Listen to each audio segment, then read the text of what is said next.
Welcome to Beautiful, Bad and Bizarre. Today we're going to take a walk through Wraysbury in Berkshire and find out what happened to Christine Keeler of the notorious Profumo Affair. The Profumo Affair was a sex and espionage scandal that dominated the headlines in 1963, beginning the downfall of Harold Macmillan's Conservative government, and it's a story that arguably had one of the biggest impacts on modern British history, and it's still talked about today. In 2017, Christine Keeler, a key player in the scandal, passed away at the age of 75. Born Christine Margaret Keeler on the 22nd of February 1942 in Uxbridge, Middlesex, Christine's parents separated when she was 3 years old. By the time she was aged 4, Christine had moved with her mother and her mother's partner to a converted railway carriage in Wraysbury, close to the River Thames. The home had no electricity, heating or water, and Christine said she felt like a character from the American television series about the legendary train driver Casey Jones. Christine's childhood and early years were brutally difficult and challenging. At the age of 9, the school health inspector diagnosed Christine with malnutrition and sent her to a holiday home in Littlehampton in West Sussex for a month. The home was run by nuns, and as Christine put it, she was sent there to be fattened up. A self-proclaimed tomboy, Christine loved the adventure of playing by the River Thames, swinging across the river on ropes, climbing trees and fighting.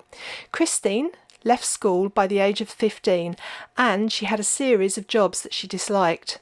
So she and her mother decided that she would stay at home and keep house while her mother worked instead. At 16, Christine became pregnant by a local boy. It was a terrible scandal in the 1950s to be an unmarried mother, let alone a teenage one.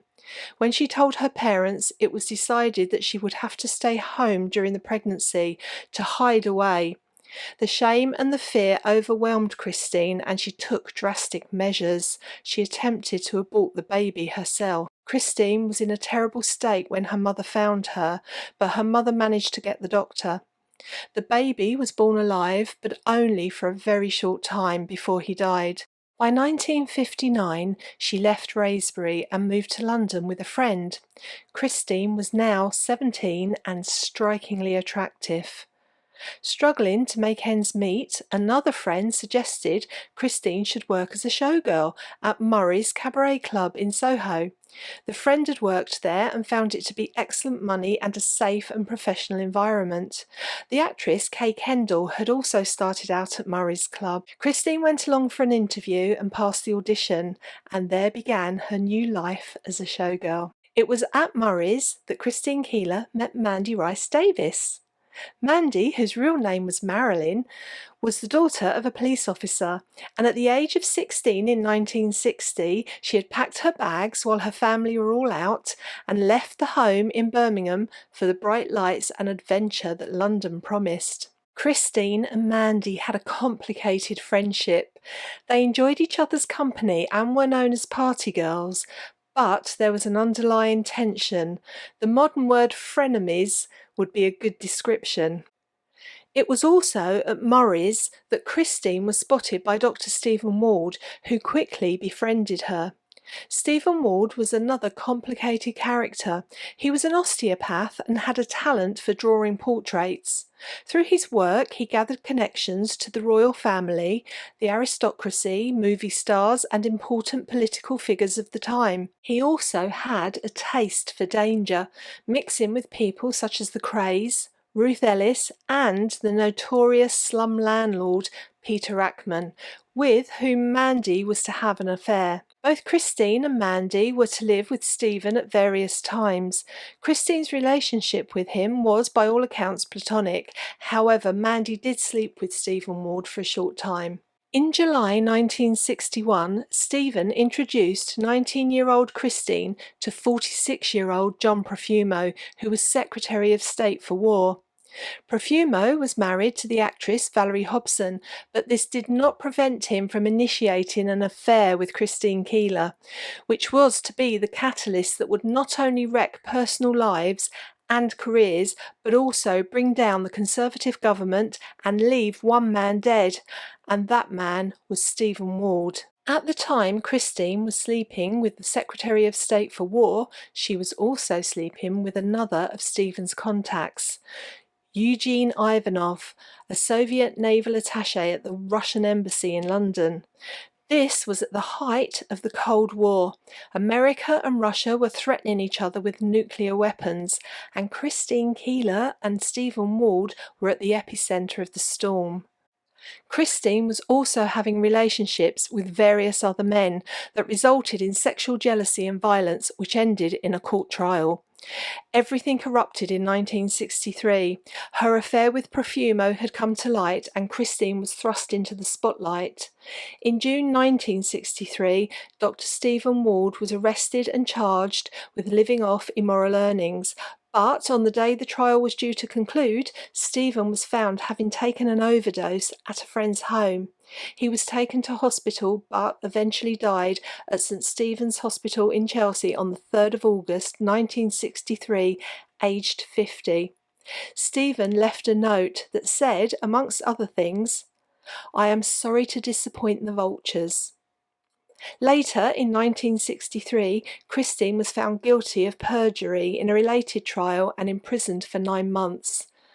To this day, there is still information that remains sealed and out of the public domain. The remainder of Christine's life was a bumpy one. She married and divorced twice and had 2 sons. Towards the end of her life, she struggled with money issues, even taking a job serving school dinners.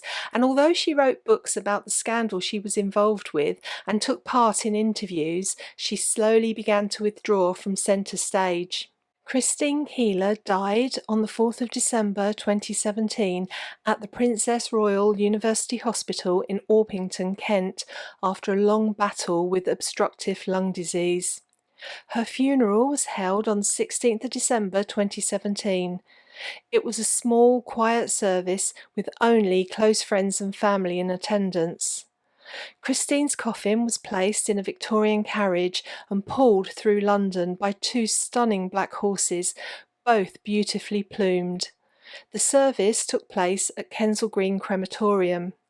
Her son, Seymour Platt, paid a deep and loving tribute to his mother, remembering her sense of humour, her laughter and her fearless personality. Cremated under the name of Christine Margaret Sloane, Christine's son Seymour had one last duty to perform.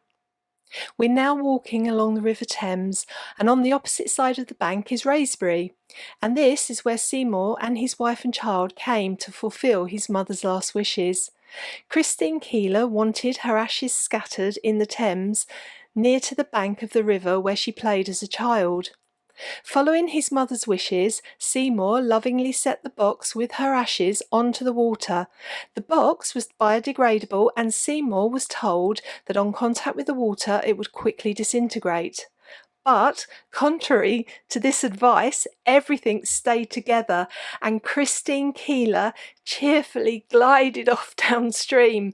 Seymour said, "It just floated onwards and onwards. I thought, oh my God, is she going to sail all the way down to the Houses of Parliament?"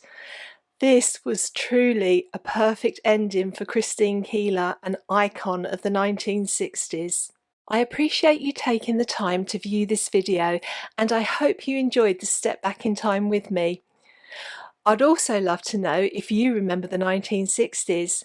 If you do, where were you when the Profumo controversy made headlines? Thank you so much if you subscribe to this channel, and if you haven't subscribed already, please think about giving this video a thumbs up and subscribing. If you could join me in the upcoming video, that would be fantastic. I hope to see you then.